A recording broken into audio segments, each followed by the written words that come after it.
హైదరాబాద్ పాత బస్తీ మర్డర్లకు care of గా మారింది. ఓల్డ్ సిటీలో వరుస హత్యలు భయాందోళన రేపుతున్నాయి. ఎప్పుడు ఎక్కడ హత్య జరుగుతుందో అనే భయంతో ప్రజలు వణికిపోతున్నారు.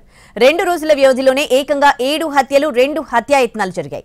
ఇవాళ తెల్లవారుజామున మొహిదీపట్నం సెయింట్ ఆన్స్ కళాశాల వద్ద నిర్మాణంలో ఉన్న భవనంలో ఓ వ్యక్తిని దారుణంగా హత్య చేశారు.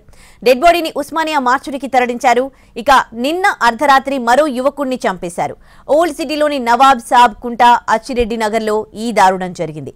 ఇంట్లోకి చొరబడి మరి మహమ్మద్ జాకిర్ హుస్సేన్ ను మర్డర్ చేశారు దుండగులు. అక్రమ సంబంధం కారణంగానే అతన్ని హత్య చేసినట్లు గుర్తించారు పోలీసులు. షాహీన్ అనే మహిళ, ఆమె భర్త హసన్ తో మరికొందరిని అదుపులోకి తీసుకున్నారు పోలీసులు. 2 రోజుల క్రితం ఓల్డ్ సిటీ శాలిబండా పరిధిలో నిమ్రా ఫాస్ట్ ఫుడ్ యజమాని రఫీక్ దారుణ హత్యకు గురయ్యాడు. అదే రోజు శాలిబండా పరిధిలో వజీద్ ఫక్రుద్దీన్లపై హత్యాయత్నం జరిగింది. మరోవైపు సికింద్రాబాద్ అడ్డగుట్టాలో భార్య రోజాను హత్య చేసి పరారయ్యాడు భర్త. మరుసటి రోజు ఆసిఫ్ నగర్లో అలీం అనే వ్యక్తిని దారుణంగా చంపేశారు.